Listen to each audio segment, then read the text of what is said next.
Okay. Ladies and gentlemen, welcome to another episode of African Americans Ain't African Radio, the talk show that proves without a shadow of a doubt that the so-called African American didn't find his way to America stuffed in the trunk of a ship. I'm your host, Buck Wylam, and tonight we're going to talk about a subject that's just been eating at me in this last couple of days. Today while I was on Facebook, I got a picture of a baby, one of the most disturbing pictures I've seen in my life. It's about a little 1.5, 2-year-old baby talking to his dad on the phone, saying, "Fuck you, motherfucker, bitch ass, your mama a bitch, blah, blah, blah, blah, blah, blah, blah." If you go on the African American Ain't African post on Facebook, it's posted up there. The baby is all tattooed up, and if you see it, it's just really disturbing. A lot of people who commented on this post was asking the person, why would you post something like this? What made you post this? And I think this is things that we really need to see, because quite frankly, we are losing our minds as a group of people. I'm not pointing out any individual person. I'm not pointing out any individual groups. But if you look around America today, the so-called African American look like they're on death mode, and they're happy about it. So tonight's conversation, we're going to talk about the groups that are in the community. We have thousands, hundreds of groups in our community that are trying to tell us who and what we are, but when you dig closer into it, they don't know what the hell they talking about. Joining me tonight is my co-host Rick Moon. Rick, how you doing tonight? Hey, feeling very indigenous tonight, Buck. Ready to get this conversation on. Sound like it's going to be a good one. Rick, what do you think? I mean, you see what's going on in America, and when you look at the so-called African American male and female, saw a picture of Beyonce at the Grammys. Now, tell me if I'm wrong. Didn't this woman just have a baby? Yes, she did. She did. The baby can't be a year old yet. Maybe somewhere around there. The pictures that she has, I'm talking about for the world to see, ass out. And I wonder, one of the things that I noticed that we don't understand is we think sometimes that we are doing this entertainment for ourselves, and the rest of the world is watching. And I'm wondering, what does the rest of the world think when they see this? Please give us a call, or please go see us at africanamericansaintafrican.org. Please visit the website and donate. Please do. We're trying to keep this thing going, because a lot of times we need information and we need it bad. Visit our website at africanamericansaintafrican.org, or you can go visit us on Facebook. We have a Facebook page, African Americans Ain't Africans, on Facebook, or you can give us a call. You can call us at 256-849-2227. Other things that are going on, this weather that we are having that's going on in the United States now. I'm down here in the South, and in 6 hours the temperature has dropped 50 degrees. I have never witnessed anything like that before. What's going on? Another piece of news I want to give the audience is, don't eat the chicken. Don't eat the chicken. Don't eat the chicken. Don't eat the chicken. Please. I was just given that information by a doctor here in Birmingham, and she told me that every state has overproduced 1 million tons of chicken, and they're going to start housing it and start giving it out to the poor people in the communities. I will say this again. Don't eat the chicken. You a chicken eater, right, Rick? No, I'm not. It's been about 8 years since I ate chicken. What is your health like, Rick? My health is pretty good, except for maybe I probably need to exercise a little more. But I'm vegan, so I don't eat anything from animals unless you sneak it in. Back to our uh, our initial post. We have a whole bunch of groups: Moors, Muslims, Christians, Hebrew Israelites. Hebrew Israelites. There are a myriad of groups that are confusing the masses about who and what they are. And I think, for one, that this is the main problem that's going on in the so-called African American community. We're not connected to anything, and we'll just do anything. People can bring us information, and the information can be totally off, and we believe it. It's like the little kid I was talking about in the video that was posted earlier. Imagine what information this kid is getting. And this isn't just this kid. If you look around the youth in America, I'm talking to a friend of mine. She's a substitute teacher, and she's saying, I got in the wrong job. These kids, and she's in California, and she's like, these kids don't care about anything. So tonight, we're going to talk about what's going on in our communities. Why are we being confused by these people? They're calling themselves everything. We got a call coming in, 803. Hold on one second. 803. How you doing tonight, brother? Hey, man, this is the chief. I have to call in and listen because the link is still broken. The link is broken to the program. Again, I want to apologize for that. Hopefully the people can just come on over and listen off the program itself. Chief, I wanted to ask you a question, and I'm glad you called in. We have a problem, an identity problem. Okay. What's going on? From my experience, we have a lot of people who are lost and sincerely looking to find where they belong. But the issue is you have a lot of cats jumping on a bandwagon and they don't even know their own self. That's a major problem. The blind can't lead the blind. So I would say to any individual or a group, start seriously looking into your own history and do your initiative research yourself. Because there are groups out there that I call the social clubs, which is nothing but hype. They write their own history, or they tie their history to somebody else's history to try to make themselves look credible. And they're really doing more damage than any good because people are sincere. And they want to know where they belong in this society. So that's what I recommend they do. And you have to check these cats out. So if someone comes to you and it sounds good and you can't pronounce their name, something is wrong. You're claiming Native American, but they got a Muslim name.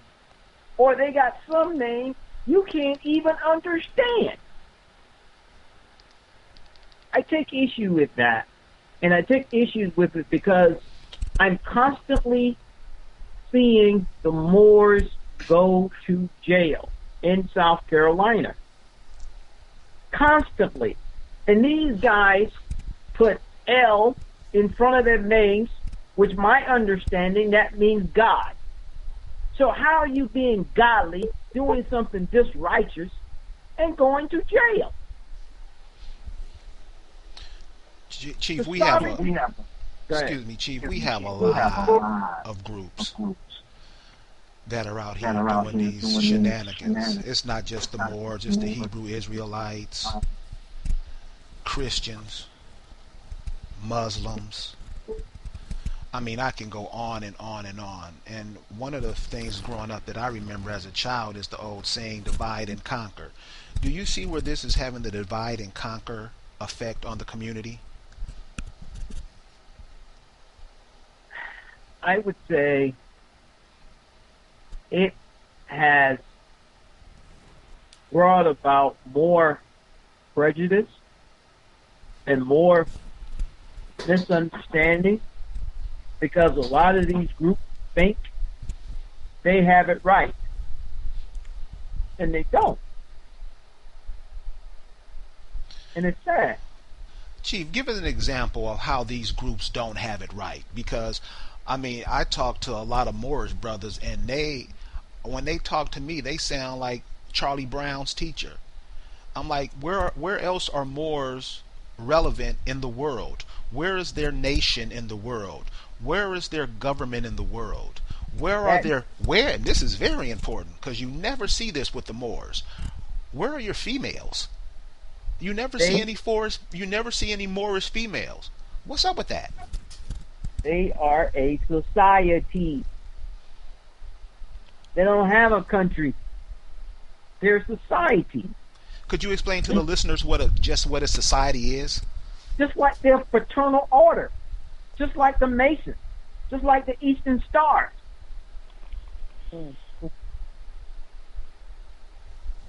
They are a society. In the colonial times and in the ancient days, they were a well-known society because they held knowledge to many things, and they did good things. They were priests. They were educators. They helped develop the law at one time. That is why Morocco and South Carolina have a relationship that has lasted for over 300 years. So, if they're sovereign and they can tie their ancestry back to Morocco, then go to Morocco and take up citizenship. Then when you come back to the States, you will have diplomatic immunity if you are an official of Morocco and you here on a diplomatic status. But they can't tie themselves to Morocco because they didn't originate from Morocco. They're a society. Chief, I wanted to ask you a question. What about all these Afrocentrics out here that tell us, all the stuff about we come from Africa and all of this stuff? What do you say about those guys? At what time frame? What time frame did we come from Africa? I was taught, because I was Afrocentric at one time, that the king of Afrocentricity was Sheikh Anta Diop, and then everything sprung from here, and then all these other people come out, Dr. Ben, Henry Clark, Van Sertima, then these new guys here today, Rashidi, Umar Johnson, all these type characters. You know what's funny? Is that a lot of Nubians don't identify themselves with being African. They identify themselves with being black in color. But then you have to understand, Egypt has been ruled so many times by so many different people. I have to admit, that is the northern tip of the continent that they call Africa, but Egypt didn't identify itself with being Africa. From what I read, it identified itself with being Kemet. Africa didn't come along for thousands of years later. So how so? people really need to do their own research, because a lot of these organizations are cults. They really are. They do more damage than good. Because when they have lied and deceived people who are driving down the highway, think they're indigenous, with a personal license plate or an ID card made out of print shop, and they go to jail. Where's your sovereign brothers and sisters come when you go to jail? They don't even show up. Where are they? Where are your sovereign brothers and sisters when you go squatting in somebody's house and the cops come get you? Where are they? You end up looking like a buffoon. How are you going to have sovereignty in the United States? Even the federal and state recognized Native American tribes are looked upon as states and counties. They're not sovereign. You break the law, you're going to jail. If the United States, let me phrase that, if the United Nations were truly a powerful confederation of nations, why isn't it in a country outside of the United States?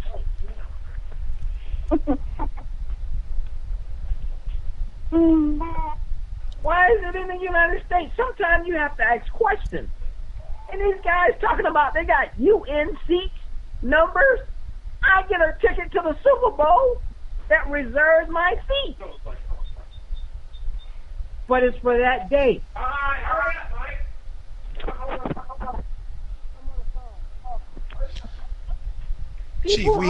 Chief, we have a lot of problems that are going on in the community from all aspects, and I'm not just talking about the poor, the indigent. I'm talking about the people who so-called have it going on, the people who have so-called money. It's like we are in a free fall, and it's like everybody's looking at it like, what's going on? Now you have you do have some conscious people out there that don't know what's going on or what to say. What would you say? What do we need to do? I know you said that we have to go ahead and search our histories and our families, but to be honest, most of us can't read. I'm talking about the ones who have the degrees. We can't read. We don't understand words. We don't understand terms. What will be a great awakening to get us to shake out of this slumber, man? Because it looks ugly.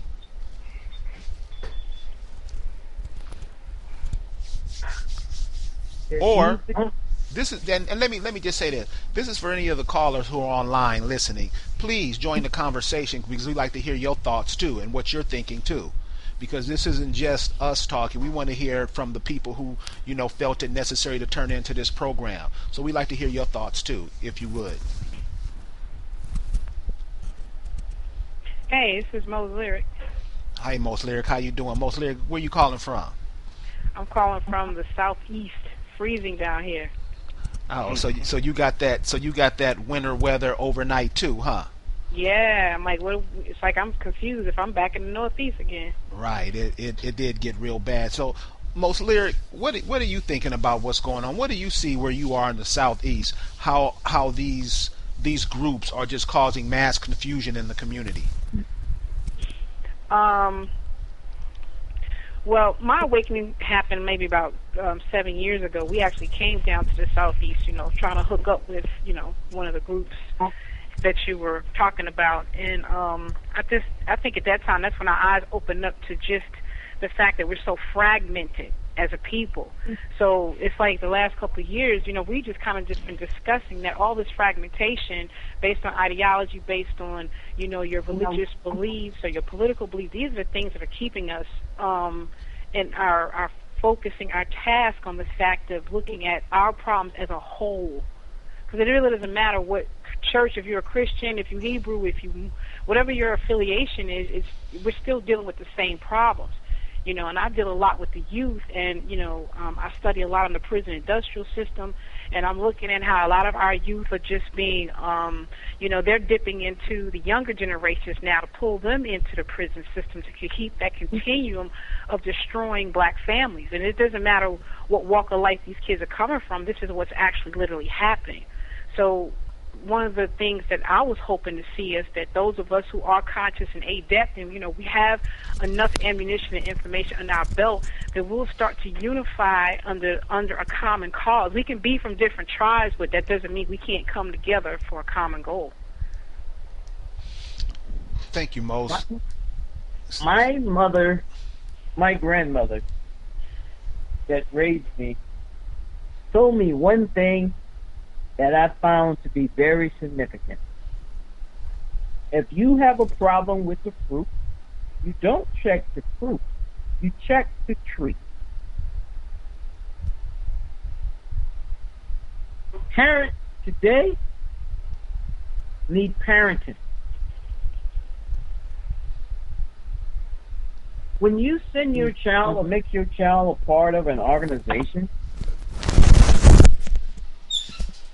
and that child comes to you for mentoring, a lot of times, when that child goes back into its neighborhood or home, it gets deprogrammed. Because the parents need a little fertilizer on them. Because they will not reinforce what you said. They will deprogram by not reinforcing what you tried to apply to their child, or not saying anything at all. It's not very good for a child to see its mother or father in a home environment that is not consistent with 2 or 3 or 4 different men or women coming in. Not a good sign. Unless they are his wives or they are her husbands.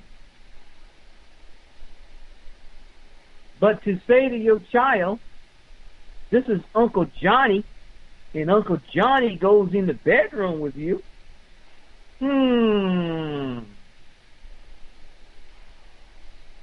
So, we have to start dealing with the adults.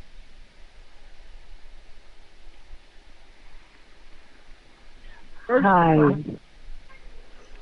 Go ahead, caller. I'm Yvette. Hi, I'm Yvette. I'm in Baton Rouge, Louisiana right now. And I was listening to the chief just now, and that's true. I remember being a child. I'm an adult now, but all adults were once children. And I remember. Can you hear me? Yes, I can hear you. And I remember as a child, I was always told by my grandmother and my mother that I was an Indian. That's very strong in Louisiana. You know, when you're a child and you grow up here, you know that you have that Indian ancestry. And but I was never trained through my education or through my mother or grandmother, what that meant. I've just always, did my own searching. So, I mean, my thing now in general is, we could touch bases on a lot of different things, but in essence, where I stand today, I see a lot of people like myself, even at 55, that's just not in touch with who they are and where they're from. And if we're connected to this part of the earth, then we need to educate ourselves about who we are. I mean, from what I understand, this may not be true, but I mean, don't we have to declare our indigenous status by the end of the year or something like that? Did I hear that correctly? Is that going on in Well, we had a program on a couple of weeks ago where it was said that the end of 2015. Oh, 15. Okay. Well, Right. my biggest thing now is that, not so much as what we haven't been told and all this kind of stuff, but what are we going to do now to correct and to inform each other about who we are as a people? Exactly. You know what I mean? I'm 55 now, and I still want to learn my Indian ancestry. A lot of the things that I picked up, through life, I picked up because I live in this society, But I know that there's ancestral things. I'm going through something right now, a class, and because I've always had that interest, I'm learning different things, different laws and stuff.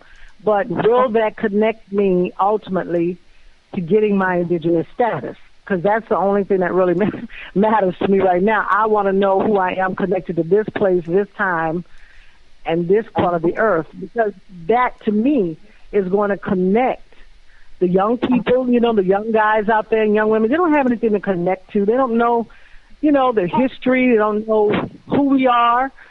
There could be all kinds of societies out there, and I'm getting ready to finish.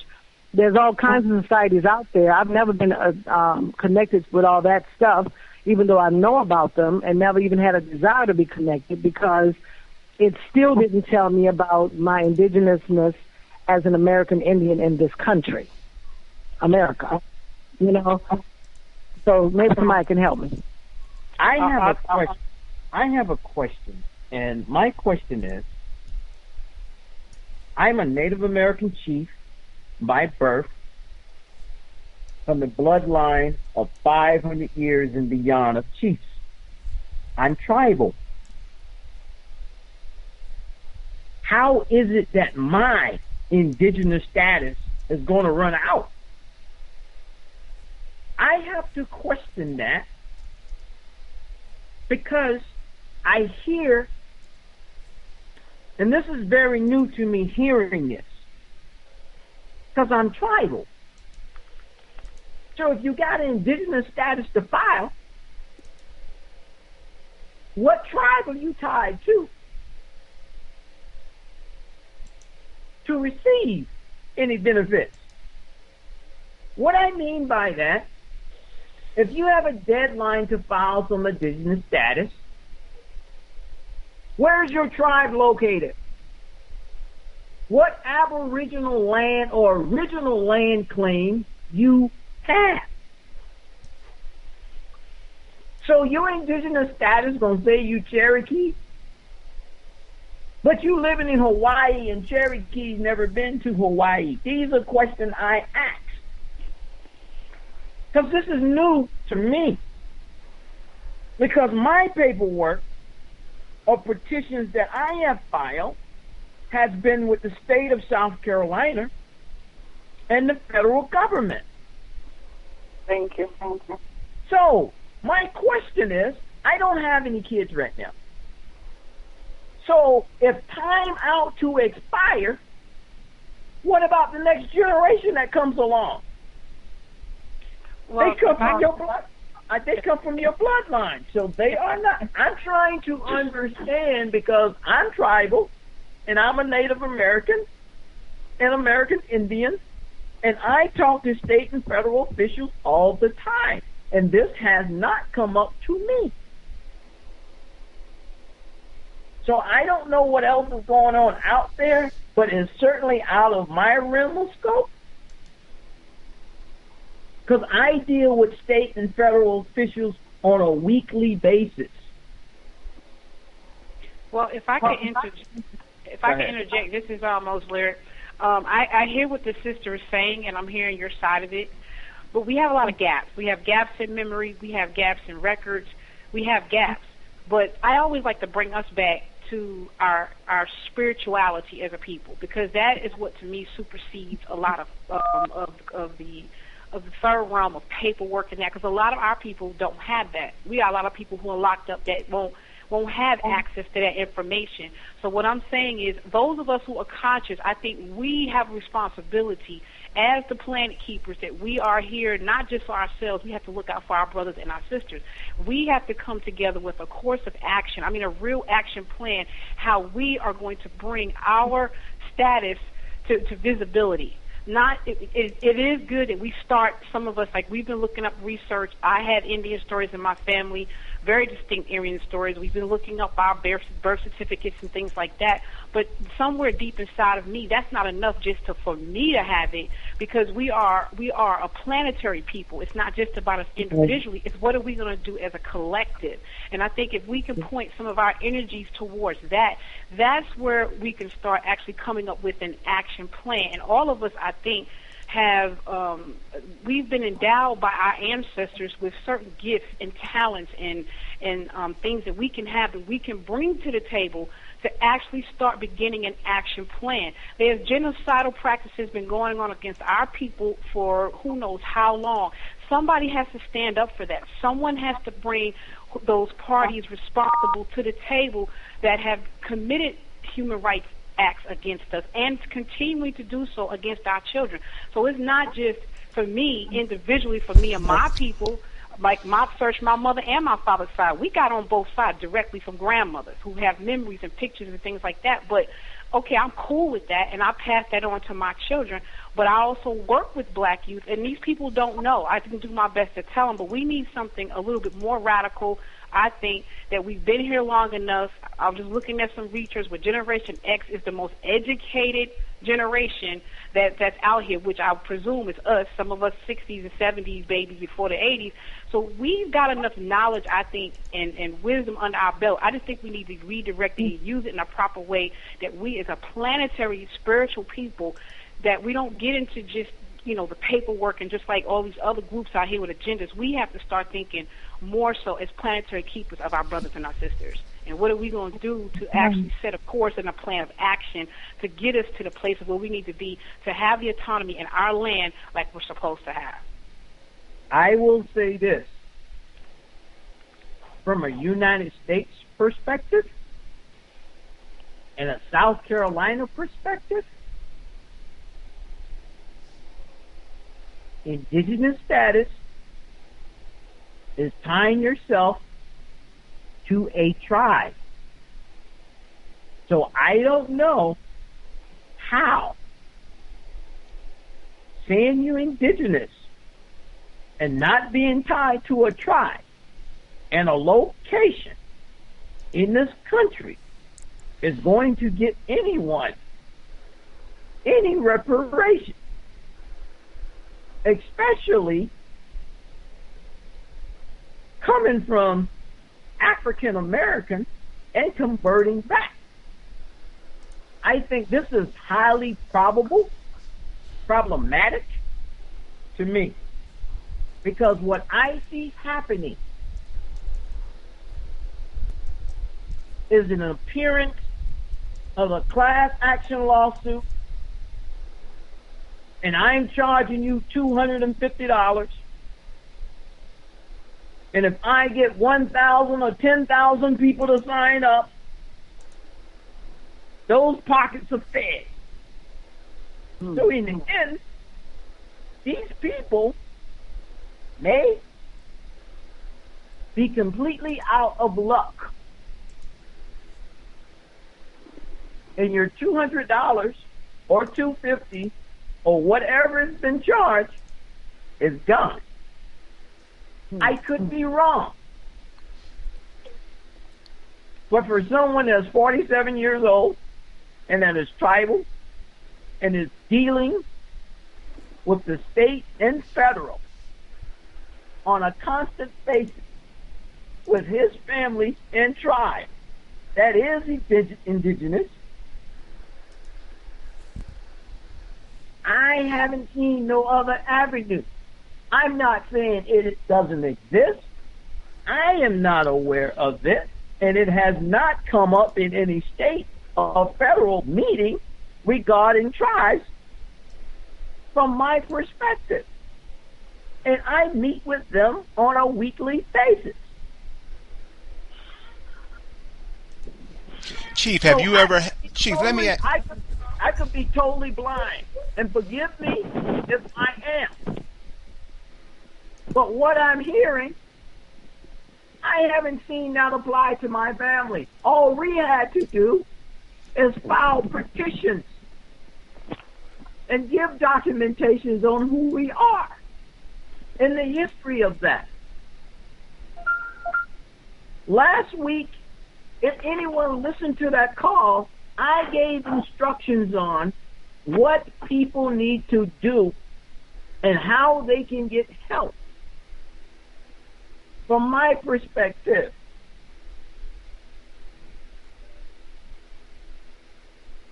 go ahead. Chief, I was wondering if you had any, since you're a chief of a tribe out of South Carolina, have you had any dealings with people who are claiming, because I'm figuring that if you're claiming you're African, if you're claiming that you're all of these Hebrew Israelites, you're claiming that you are a foreigner, you're claiming that you're an immigrant. How does that help in any way? It does not help, because you have to prove you are tied to a tribe that has been disenfranchised. If you are in the East Coast and you are not state or federally recognized, you have to go through a petition process.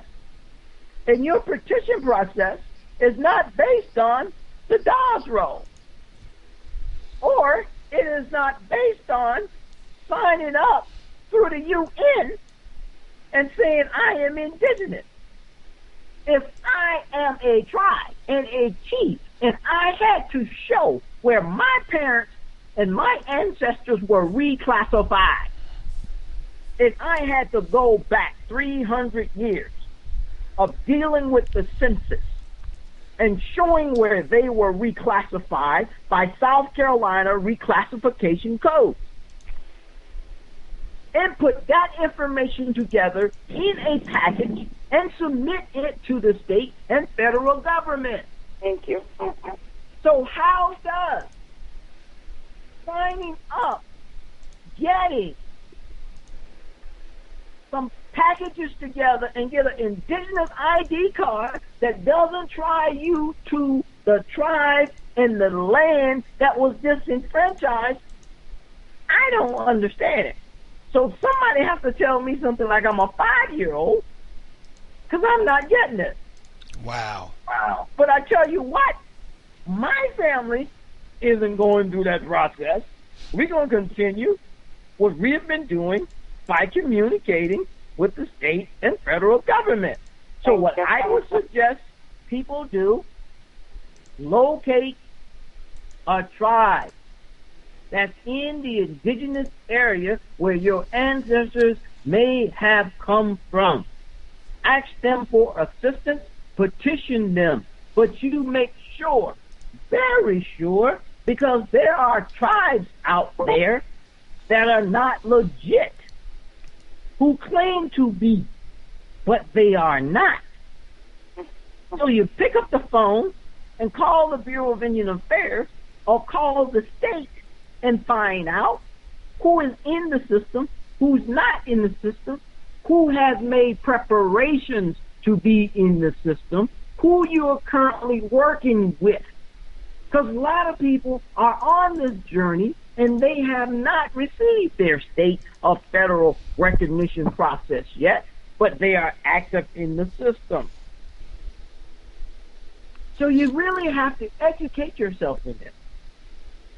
And you really have to do some Google searching, and you have to ask some questions. Otherwise, there are people out there that will play you. Now, I am not saying signing up through the United Nations, filing your status as an indigenous person, because I have never been to the United Nations. When I wrote the state for my family, they didn't tell me to go to the United Nations. They told me to do two things. Come to the state bureau and go to the federal bureau. They didn't tell me to go to the United Nations for my indigenous status. Now that may just apply to me. Chief, I let don't me know. let me Go ahead. interject here. Let me interject here, Chief. What would be the purpose of somebody? What would be the purpose of going to the United Nations if the United Nations wasn't even created? That's like a back end. That's like a joke or something. Why You know would what? somebody? Why would somebody tell you to go to the United Nations for this matter? Here is my understanding of the United Nations when it was created. It was created to assist what we call today emerging markets or third world countries. And along with the United Nations, you have the World Bank and the International Monetary Fund.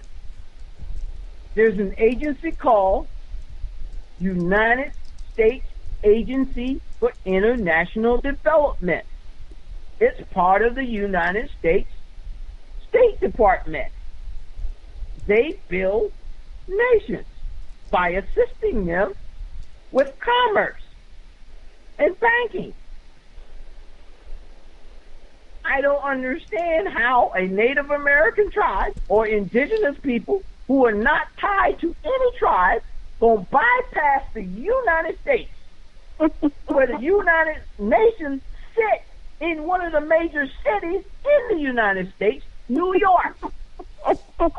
It doesn't make, it's not rocket science, but it doesn't make sense to me. That's just me. It could be possible. I don't know. I'm not going to do it. I'm going to continue to do what the state and the federal has advised me to do because I have the responsibility of myself, my family, my tribe, and the Yuchi Nation of the Savannah River of Georgia and South Carolina. 256-849-2227, African Americans Ain't Africans Radio. We're having an open conversation tonight about these groups. We have a myriad of groups that come in trying to confuse the community to make money off of them, telling them that we're Moors, Muslims, Nuwabians, Hebrew Israelites. I mean, the list goes on. So we're having an open discussion to talk about that. Any other callers on the line? Would you like to add something? I'm gonna give you a personal example. I've had a family member who was tied to an organization called ICE. They took their DNA test. Say that again. Wait a minute. What was the name of the group again, Chief? The group was called ISIS. ISIS? Yes. Okay. Now, they took a DNA test. It came back.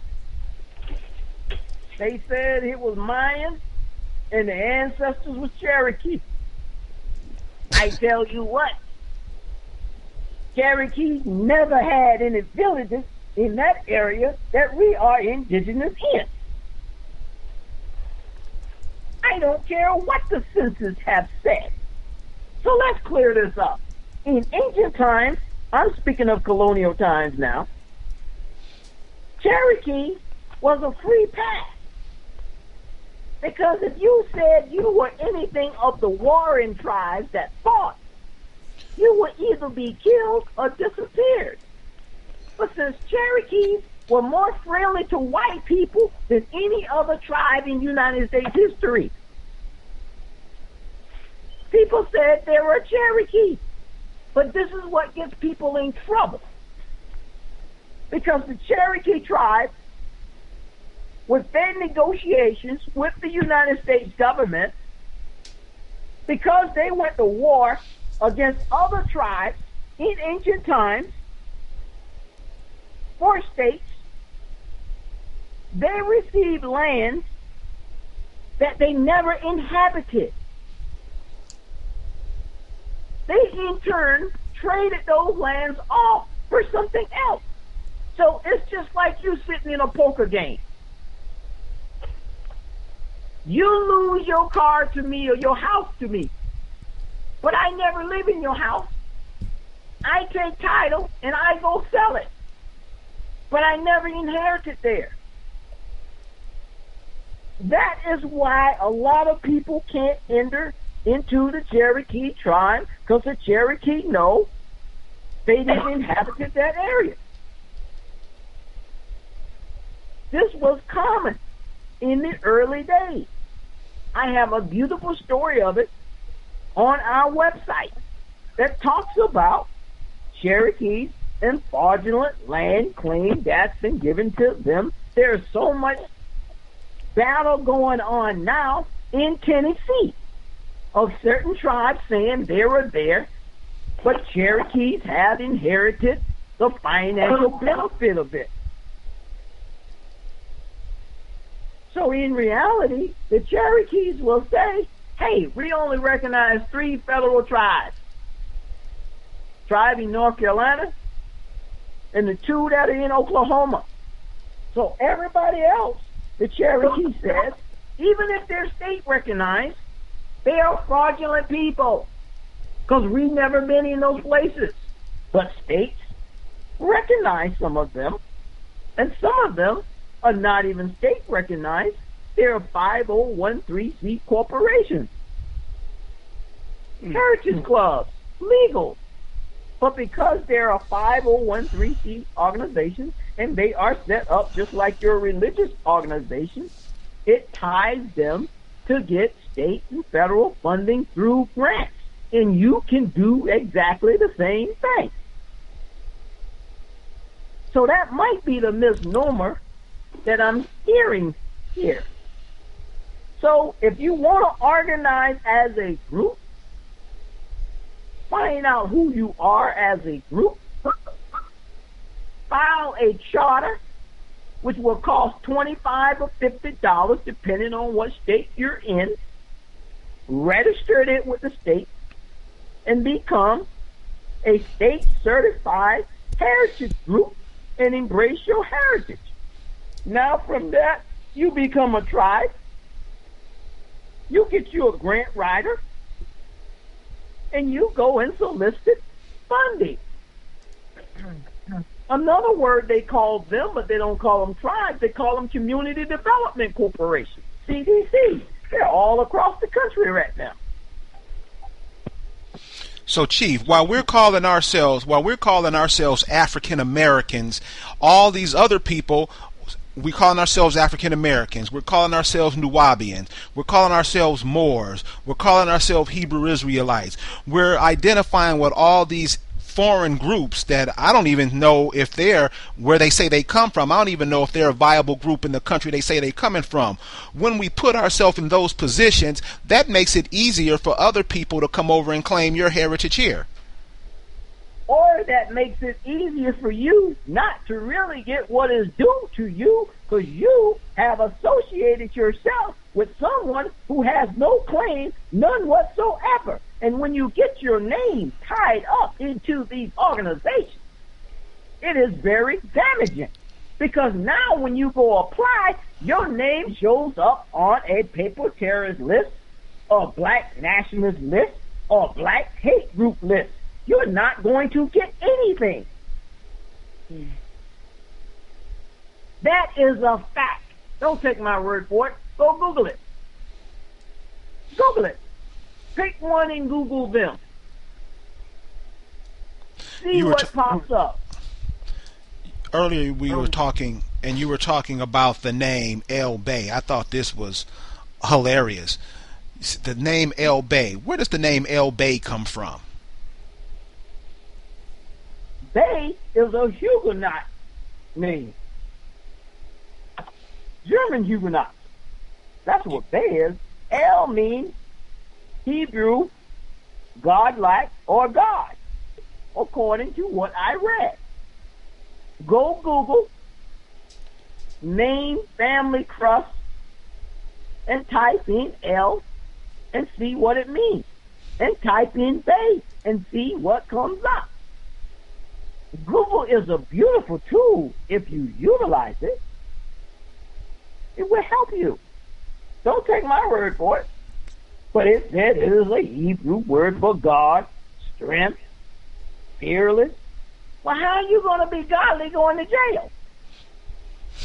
How you gonna be godly driving with an international driver license, driving 90 miles down the road and talking about you sovereign in a 35 miles an hour zone? That is not common sense. Chief, one of the groups that a lot of us are familiar with is the group out of Georgia, the Nuwabians. They built a place down in Georgia somewhere that had pyramids and all kind of Egyptian paraphernalia on their land. And the guy who was leading it, I forget his name at the time, but he was put in jail for a long time. Shouldn't Malachi York? Malachi York. I would say this, from what I've read and what I've researched. Let's say out of that group that was there, and let's say 30 groups was born out of that group. And if I had to take a survey, I would say out of that 30 group, 29.5 of them splinter from that organization. All you have to do is look at their name and look at their symbology on their emblem. It will tell you who these people are, because they all represent a sign. Google it. Don't take my word for it. Google it. They all represent what? Their sign. Their sign. I didn't hear the word. You said sign. S-I-G-N. I give you an example. If you see the Star of David, you automatically identify it with what? Jews. Jews. Yeah. Okay, so if you go back and look at Dr. York's sign, symbol that he has, and look at these other groups, you just may see the same symbol. And that is to tell you they are the same people. They just splintered. How are you going to be sovereign in this country creating your own driver's license, your own birth certificate? You know how many people have lost their houses by not paying their mortgages, falling these sovereign groups, and now are homeless? Mm-hmm. That is a sign. Don't get caught up. Do your homework.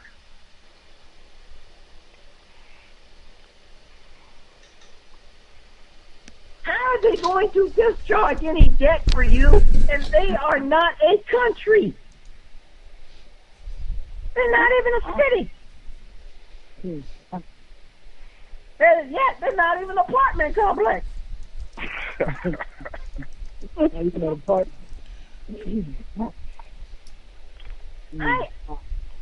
I am just saying, all I can say to you, check these organizations out, because after they've gotten your money, they are gone. You can't get them on the phone, or they're packed up and moved, or they are so thuggish you don't want to be bothered because they might come by and threaten you. Or you look at the documentation and find out that's not the name that they gave you. Let me tell you what gets people in trouble. One element, one engine. This is the most powerful and most dangerous thing one can adapt to. And that is, listen to me carefully, the habit of greed. Because they tell you you're not going to pay any taxes. They tell you we'll discharge your mortgage. So because of greed, you want to get out of this. Think about it. You are dealing with the United States of America. And they have protocol for certain things you can do. If they came in this country and wiped out the indigenous nations that have been here, like my family, for over 1,000 years, how are you going to go to the UN to get anything, and the UN wasn't even established when they invaded this country and conquered it? People have to think. Think. Chief, what do you think the main reason for that we don't think? I mean, I'm talking about, I know people that are 40, 50, 60 years old that have never had a original thought in their mind. Why do you think that is? Laziness and greed and the easy way to do something. Any callers on the line want to share?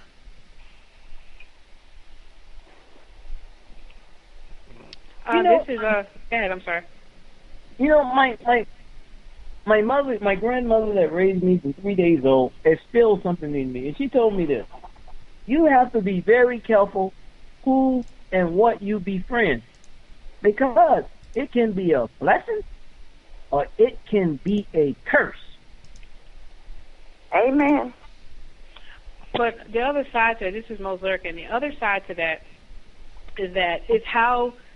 This is, I guess, because I'm a researcher and because of the things that I do research in my own doctorate studies, and I study people. I study human conditions, social conditions, dilemmas, things that, particularly with Aborigine people.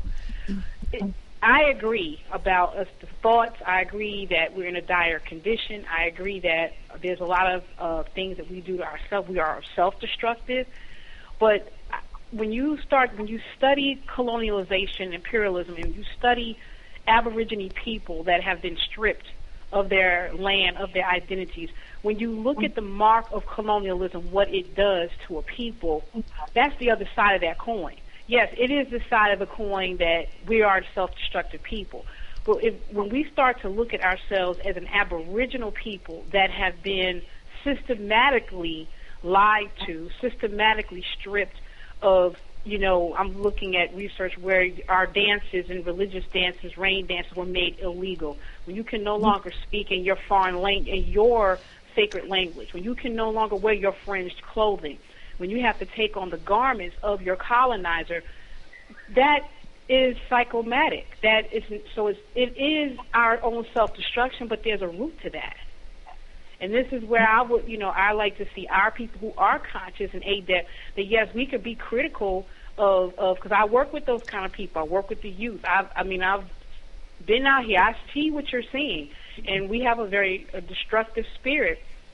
But even when I was studying The Culture of Poverty by Oscar Lewis, yes, people can perpetuate a generation of self-destruction, but we also have to look at the root of that destruction. Just like the prison industry, yes, people wind up in jail, but there's also a systematic, there's a system that's in place that responds to economic crisis where, okay, we're going to build, it's cheaper to build prisons, and we're going to change our economy into a prison economy. Those things are real. That's not conspiracy. That's not made up. That's the things that are really happening that are beyond the controls of the people that it is happening to. So even though we look at poverty and we look at people, I don't know what people who was born and say, I want to be broke, I want to be poor, and I do know that we do some self-destructive things that can cause us to stay in that, in that mode. But at the same time, we still cannot look at that isolated outside of the social structure of what we're born into. As education, it's a 12-degree program. If a child goes through 12 degrees of 13 years in the Masonic program of public and school education, and even on to college, you're being indoctrinated with untruth. Well, but how long is it going to take us to know that? I mean, we've been getting an education in here for over 100 years. But it's the type of education. It's the type. Okay. So we don't know that better than anybody else, that we're being miseducated badly. But I think it's the people that have been educated have failed the masses of our people, because a lot of our people who have been educated have not gone back with the truth to our people. Well, Yeah, it's I know not. a lot what I know because I chose to do a self-study doctor program where now my eyes been open to so much stuff that I never knew going in a regular master's program. But that's because I made that choice, and now I take that and I spread it to my children and to the community, to anybody I can touch. But it needs to be more of us that's willing to do that. And like you said, we got people out here who want to rip people off, who are knowing. And I mean, out here in the South, a lot of people, black people out here are very trusting. I mean, I've been able to go to people's homes and help them do stuff. They open their arms. They don't know me from Jack Street, and I'm from up north. But a lot of people down here, I know some of the ignorance is being trusting. Some of our people still like that. They just trust you. I have a question. And this comes from my own upbringing. And sometimes, and this is what I was taught. What my ancestors went through, I didn't feel the pain of that. So, I can't say I went through that. But what I can say, what my grandmother taught me that raised me from 3 days old was something called self-preservation. From self-preservation, when I went to high school or elementary school, my mother sat down with me every day. What did I learn?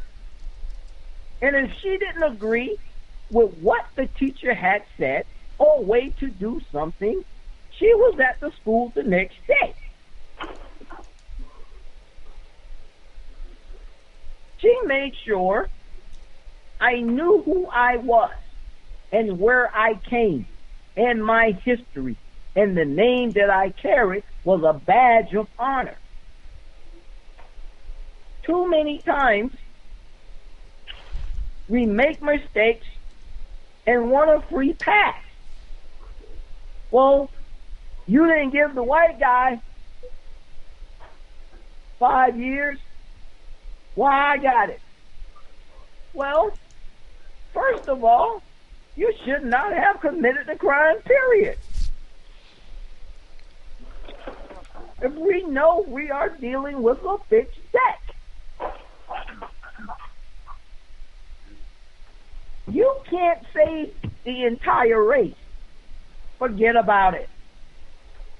That is a reality. Some will get on board, some will not. Take the ones who want to go. The rest, if they die and their soul be lost, okay.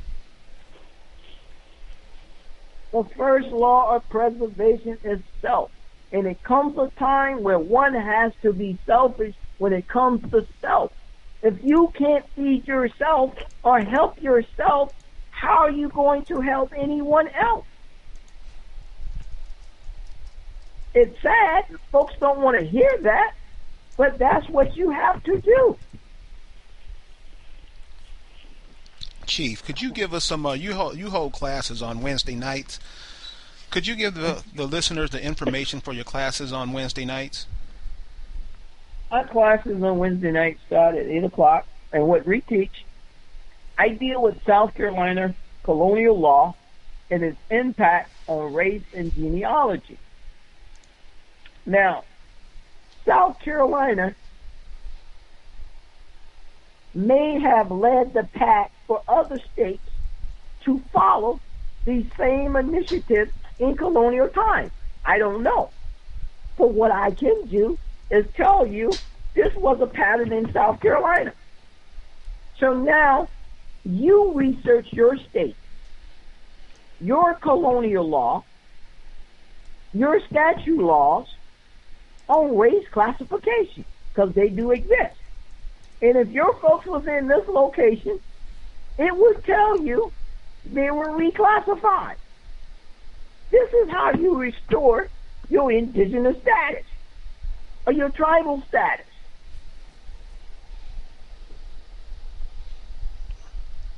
You initiate your group.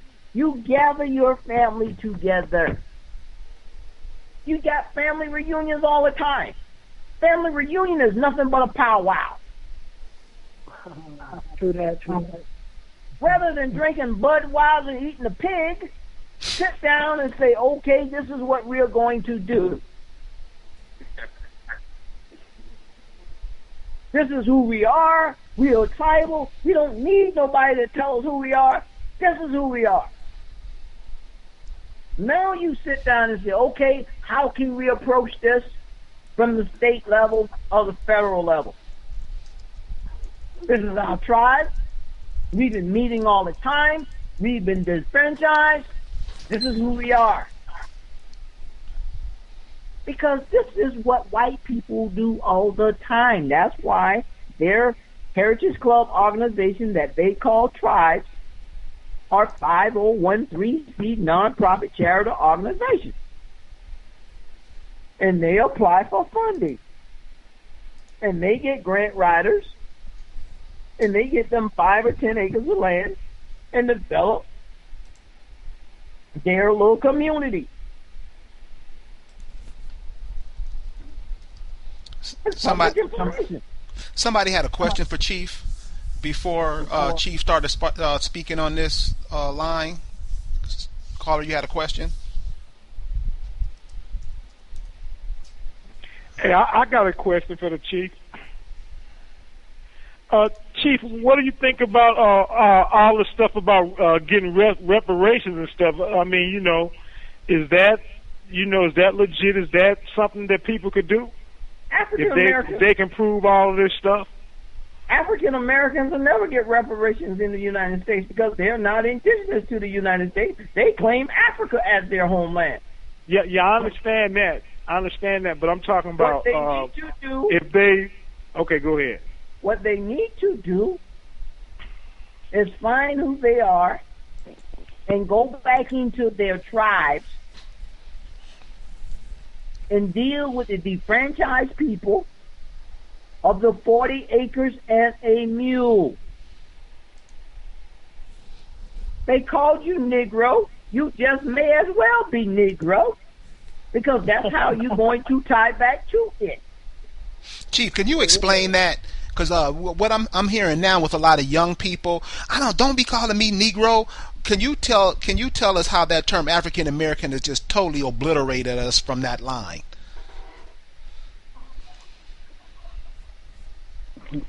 Because we hate the word Negro now. I call people Negro sometimes they want to fight. Don't call me no Negro, and I'm like, dude, it connects you. They hate the word Negro, but they always talking about my nigga. Right. Are they crazy? Right. Let me explain something to you, and listen to me carefully, very carefully when I say this. Throughout the world, in colonial time,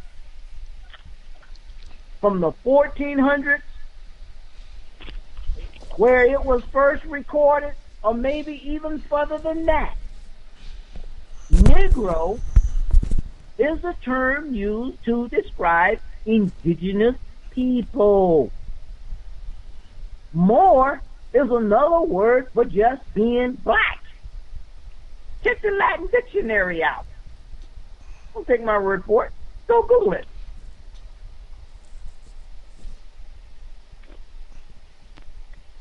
That is who you tie your people to. Don't be misled by all these groups because certain things are not going to happen. But I can only tell you from a tribal perspective. Because my family have always been tribal. When the colonial folks said, you no longer live in the state, we had our meetings in the church.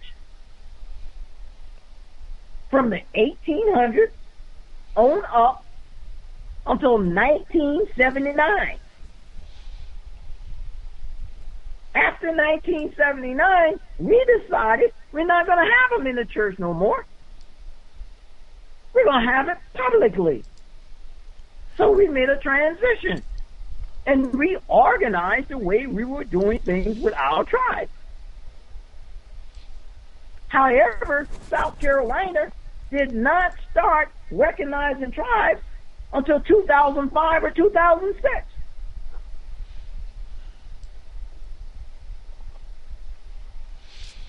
Chief, I'm in a lot of conversations with a lot of, I call them European. They love to call themselves Indians. And when I ask them what tribe are they from, most of them say they're Cherokee. But they're blonde hair, blue eyes. You know why they say they're Cherokee? Why? Because Cherokee said, if you ever had one drop of Cherokee blood, you were Cherokee. And that was the point that you were making earlier about them trying to get in, so they wouldn't have to fight. There you go. Can you explain the distinction between the Mongoloid Native Americans and the copper-colored races, like in your own tribe? Can you clarify that for people? Because that's often a thing that comes up I hear in discussion. We don't have any Mongoloids in our tribe. They might No, I know you don't. You guys are the real deal. What I'm saying is, when we have these discussions in these groups with black folk, they immediately think we're alluding to today's Native Americans. It's hard for them to make that distinction because that's what they've been taught. So how do we... Why? You know why? Because of TV. Right. The television and not knowing one history. Hollywood is not always fact. You know the story of the Barbie doll? There's the black Barbie doll the kids don't want to play with, but there's the white Barbie doll, and they put the white Barbie doll on TV all the time, and she's more beautiful, and that's the one they see all the time. Now they look at the black Barbie doll. I don't want to play with that because everybody else is playing with the white Barbie doll. It's not reality. Because in this country, if you go back and check your archives and look through history, they're Native Americans, black as Sambo, with straight hair. Some even have woolly hair. No Native American tribe looks the same. But they call everyone Negro. Once you study the history and understand this, it's no longer a battle to you. I have a question. Somewhere I read where the pale-faced Indians, the ones that they portray on TV as the real Indians, came from, like Antarctica or, up Canada, way up there, and migrated down into these areas. That's why they have this landed up. Huh? 10,000? How many thousands of years? 50,000? 10,000? 30,000? I have no clue, but I'm just saying, so they're not actually indigenous to America, this land. They migrated here from someplace else. Well, that's not factual because... Yeah, that's what I wanted to get clear. Let me give you an example. What you have to understand, 10,000 years ago, there was no America. 700 years ago, there was no America. So how can you say those folks are not indigenous to the land when the Europeans chopped the land up by creating territory? When I have to look outside this country for my roots or migrations for thousands of years, I don't look towards Africa. I look towards South America. The Yucatan Peninsula. That's where I go. And when I go there, I don't look at the Spanish Mexicans because those are people that were created by the Spanish. Just like these Native Americans were created by the Europeans. So you have to understand. But folks need to... I'm going to give you an example. I don't deal with problems. I deal with solutions. And when you start dealing with solutions, and stop worrying about problems, you create progress. What has happened has happened. However, there was a wrongness with the one-drop blood rule. And as a result of that, when the United States government started coming through the South of the Indian Reorganization Act in the 30s and 40s, of looking for these franchise people, certain states they didn't go to because these states said there are no tribes in here no more because everybody we have here are colored. So you have to hold on to your heritage and know, okay, so when South Carolina decides to start recognizing tribes, my family and I had a conversation. Are we going to petition? When? Let's see how things go for a while. So 2006, and 6 years after they decide to start recognizing tribes, we start the process to petition the state. That is what my ancestors wanted me to do. That's how we pay homage to them. This is a spiritual walk. It is the right thing to do. I am not African American. I never was African American, nor was any of my ancestors. You can call a car a truck all day long, but if you built a car, it's still a car. Chief, one of the things that I've noticed too, and the young lady talked about it earlier about spirituality, one of the things that these groups do in talking about these foreign groups is they always have a spiritual aspect to it. Could you give us some of the things that we can look for in the spiritual heritage of Indigenous Americans, please? Because I think that's something that we're definitely cut off from. We don't know we don't know the spiritual aspect of what indigenous people, how they were, what their spiritual aspirations were. I give you an example. I don't want to scare everybody because European had given you the concept of root workers. What did he say? You say root? Yep. You talking about herbalists or something? Spiritual concept. Let me give you an example. Medicine man had mythical powers. Thank you. Spiritual powers. Europeans call it, you going to see Dr. Voodoo. Right, yeah. We don't call it voodoo. Nope. Mm-hmm.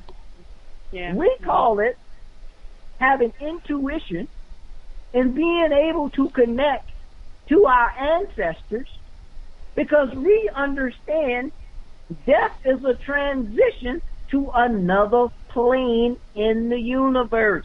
Yes. Let me give you an example. When my mom died, my grandmother that raised me for 3 days old, I cried, but I was okay. My mom was 100 years old. I call her mom. In my mom's, when she died, listen to me very carefully. She looked as if she was 35 years old. We didn't even recognize her.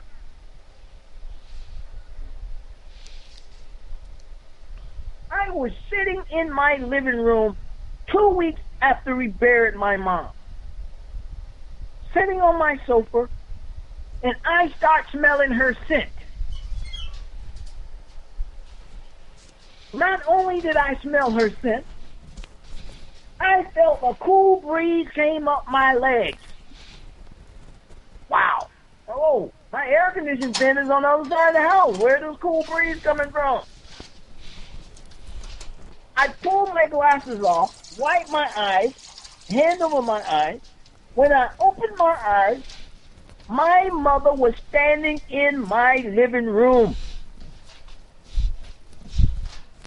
I closed my eyes again to make sure I wasn't nutty. I opened them, she was still there.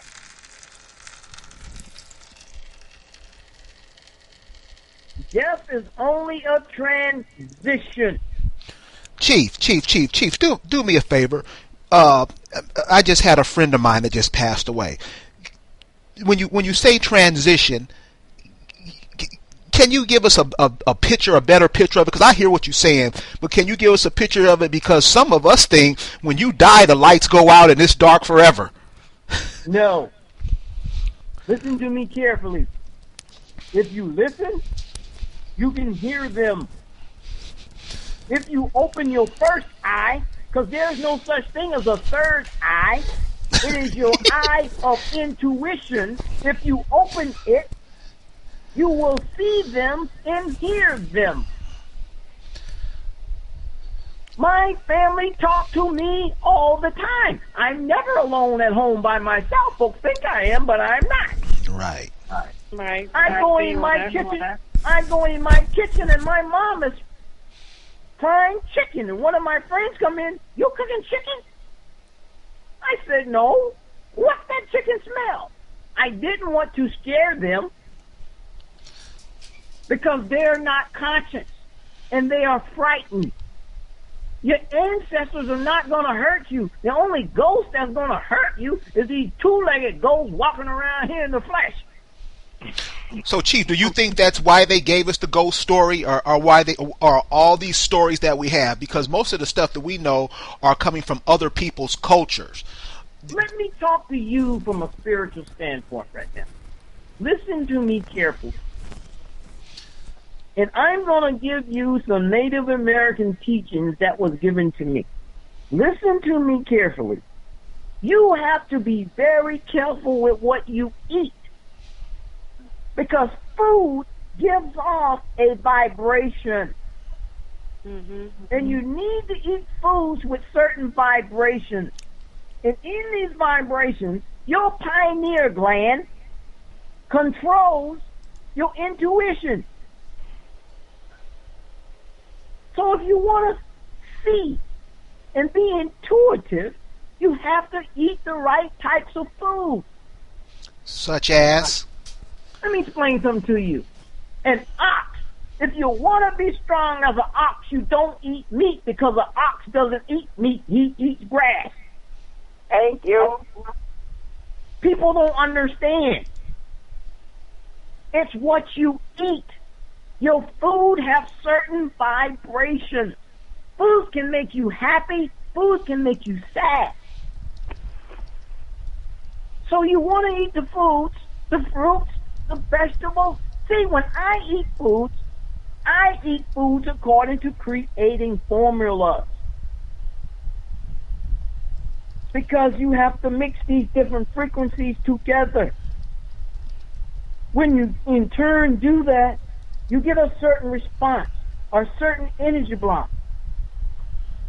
So folks say garlic is good. Garlic is beautiful. Garlic is healthy. But you know what? Too much garlic will kill your intuition. It's not good for it. Open your spiritual eyes. Fast. What do you mean by fasting, Langley? Sometimes you want to fast for 10 days and drink nothing but water. Because as you go through the fasting, your body will get stronger. Because you are filtering out those impurities, and your first eye now is opening. Because you don't have the pork, the chicken, the hamburger, clogging up your system.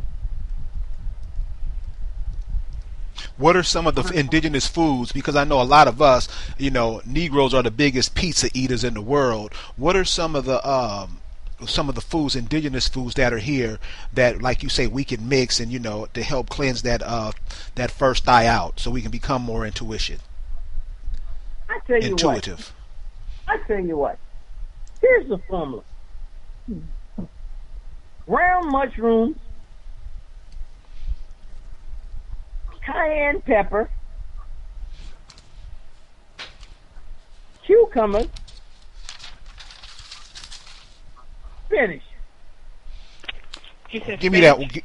Give me that one more time. Ground mushrooms, cayenne, Cucumber, and spinach. spinach. Now you put all them together. Put that together, and if you want to mix up, get you some veggie beans.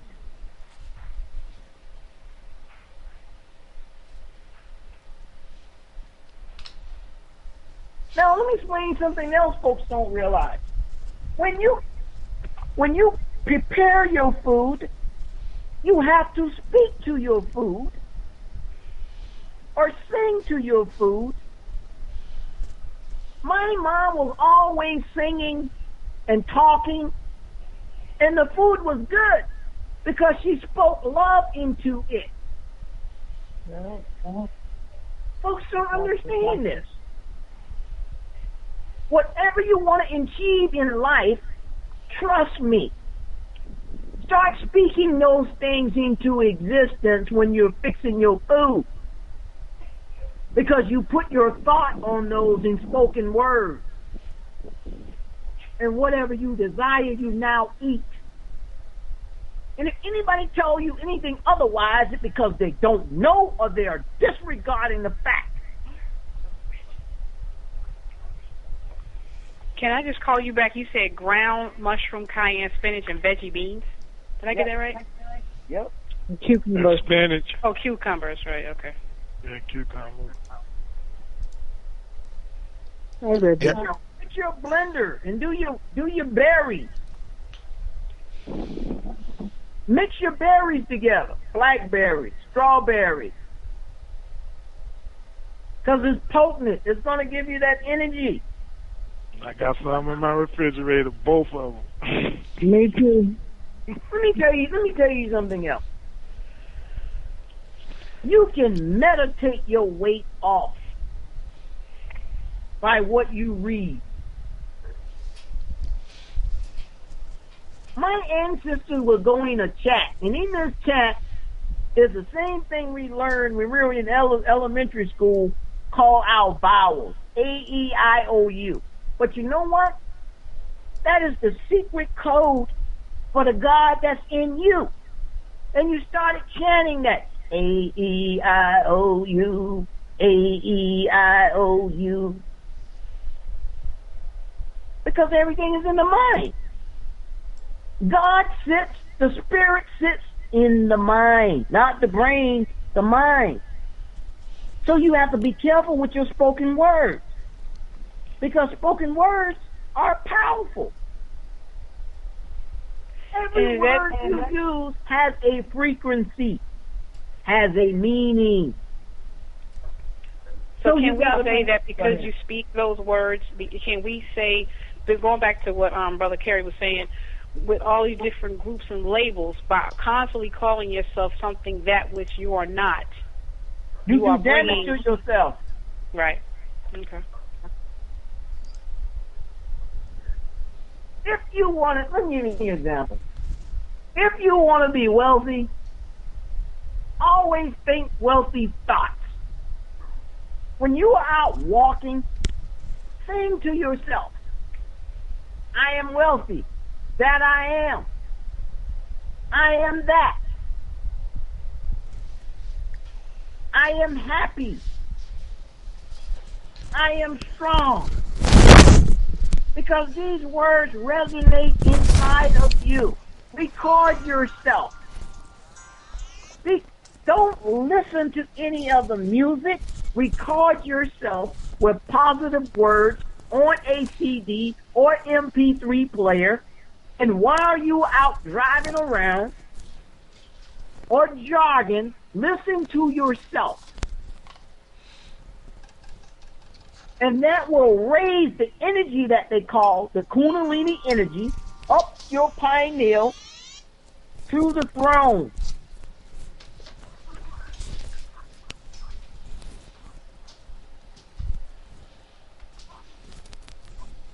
When you say be and it is, it is. You have to become these things.